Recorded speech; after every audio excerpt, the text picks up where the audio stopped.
بسم اللہ الرحمن الرحیم۔ السلام علیکم۔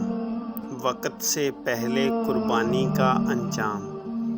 نبی کریم صلی اللہ علیہ وسلم نے ارشاد فرمایا کہ جس نے نماز عید سے پہلے قربانی کر لی، اس نے اپنی ذات کے لیے جانور ذبح کیا، اور جس نے نماز عید کے بعد قربانی کی، اس کی قربانی پوری ہوئی، اس نے مسلمانوں کی سنت کو پا لیا۔ نبی کریم صلی اللہ علیہ وسلم نے ارشاد فرمایا کہ جس نے نماز سے پہلے قربانی کر لی ہو، وہ اس کی جگہ دوبارہ کرے۔ چھری نے حضرت اسماعیل علیہ السلام کو نہیں کاٹا، آگ نے حضرت ابراہیم علیہ السلام کو نہیں جلایا، مچھلی نے حضرت یونس علیہ السلام کو نہیں کھایا، پانی نے حضرت موسیٰ علیہ السلام کو نہیں ڈبویا۔ اللہ پر توکل کرو، بے شک اللہ حفاظت کرنے والا ہے۔ خاموشی ایسا درخت ہے جس پر کڑوا پھل نہیں لگتا۔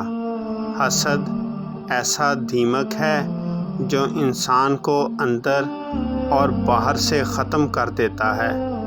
سچائی ایسی دوا ہے جس کی لذت کڑوی مگر تاثیر شہد سے زیادہ میٹھی ہے۔ ذہانت ایسا نادر پودا ہے جو محنت بغیر نہیں لگتا۔ خوش اخلاقی ایسی خوشبو ہے جو میلوں دور سے محسوس ہو جاتی ہے۔ نفس وہ گھوڑا ہے جس پر انسان قابو پا لے تو دنیا اس کے قدموں میں ہوتی ہے۔ خصوصی دعا اپنی اولاد کے لیے۔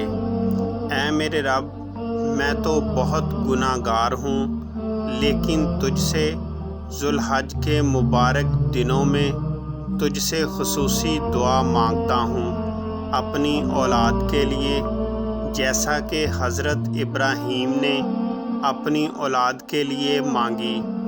تو میری اولاد کو صحت و تندرستی والی لمبی زندگی عطا فرما، ان کے جان و مال میں برکت عطا فرمانا، اور ان کو راہ اسلام میں آگے بڑھنے کی توفیق عطا فرمانا۔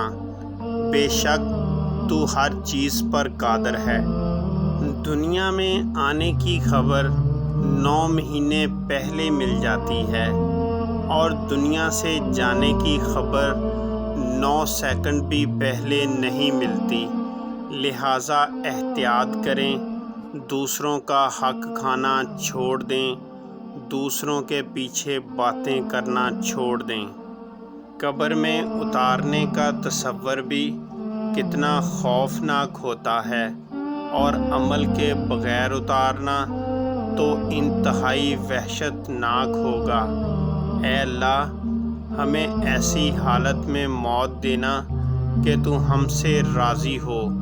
آمین ثم آمین۔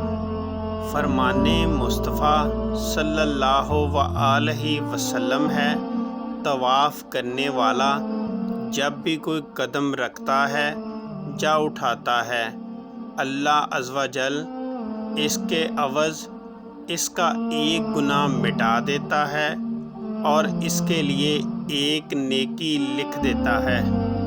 ذوالحج کا مہینہ اللہ تعالیٰ کا محبوب مہینہ ہے، اس لیے یہ ذکر اس مہینے میں زیادہ سے زیادہ کیا کرو۔ لا الہ الا اللہ، اللہ اکبر، الحمدللہ جیسے اذکار کثرت سے کیا کرو، اور اللہ تبارک و تعالیٰ سے دعائیں مانگو۔ انشاءاللہ ہر جائز نیک خواہش پوری ہوگی۔ اپنا بہت خیال رکھیے گا اور دعاؤں میں ہمیں یاد رکھیے۔ السلام علیکم۔